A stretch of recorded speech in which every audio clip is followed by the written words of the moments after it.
एक बार की बात है, दूर देश में ग्रम्बल नाम का एक भूखा राक्षस रहता था।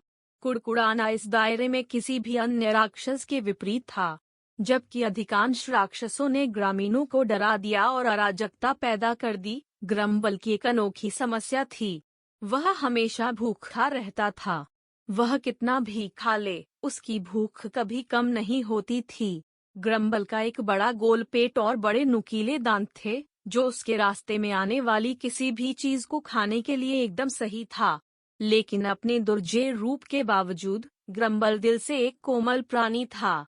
उसने अपनी भूख पर काबू पाने की कोशिश की थी, लेकिन यह नामुमकिन लग रहा था। एक धूप वाली सुबह ग्रम्बल अपने पेट में और भी तेज गड़गड़ाहट के साथ उठा। उसने चारों ओर देखा और महसूस किया कि उसने अपनी गुफा में सब कुछ खा लिया है, पेड़, चट्टानें और यहाँ तक कि चमकदार कंकड़ का उसका संग्रह। भोजन के लिए बेताब, उसने पास के गांव में जाने का फैसला किया। ग्रम्बल जैसे ही गांव के पास पहुंचा, लोग दहशत में आ गए। उन्होंने एक अतृप्त भूख वाले राक्षसी प्राणी के बारे में कहानियां सुनी थीं। डर के मारे ग्रामीणों ने अपने दरवाजे बंद कर लिए और छिप गए। लेकिन ग्रम्बल का मतलब कोई नुकसान नहीं था। वह बस खाने के लिए कुछ खोजना चाहता था। वह गांव की गलियों से गुजरा, उसका गुर्राता हुआ पेट घरों से गूंज रहा था। अचानक लिली नाम की एक छोटी लड़की अपने छिपने के स्थान से निकली और सावधानी से ग्रम्बल के पास पहुंची। वह बहादुर और जिज्ञासु थी, दूसरों की तरह आसानी से डरने वाली नहीं थी। हेलो मिस्टर ग्रम्बल, लिली ने कहा, उसकी आवाज थोड़ी कांप रही थी। क्या आप भूखे हैं? ग्रम्बल ने सिर हिलाया, उसकी बड़ी बड़ी आंखें उदासी से भर गईं। लिली का दिल भूखे राक्षस के लिए निकल गया।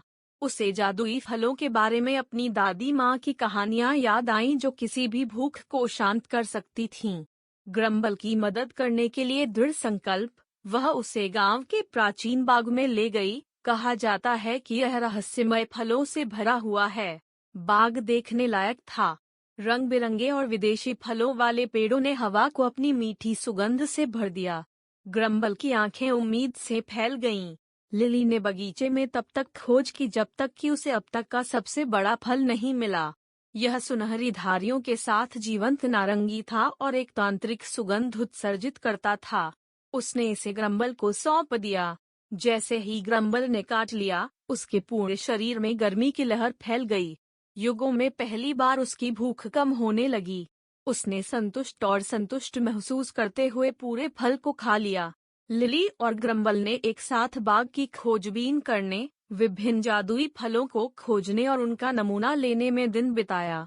ग्रम्बल की भूख धीरे धीरे मिट गई और उसने महसूस किया कि संतुष्टि का रहस्य सिर्फ खाने में नहीं बल्कि एक दोस्त के साथ पल बिताने में है। उस दिन से ग्रम्बल नियमित रूप से गांव का दौरा करने लगा, हमेशा लिली के साथ।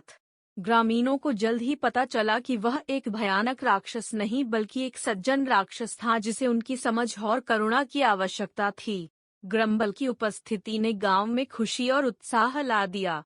उन्होंने यह सुनिश्चित करने के लिए बगीचे में अधिक जादुई फलों के पेड़ लगाना शुरू कर दिया कि ग्रम्बल फिर कभी भूखा नहीं रहेगा। और जैसे जैसे ग्रामीणों और ग्रम्बल ने अपने भोजन और कहानियों को साझा किया, उनका बंधन मजबूत होता गया, यह साबित करते हुए कि दया और दोस्ती दिखाने पर सबसे भूखे राक्षस भी खुशी पा सकते हैं।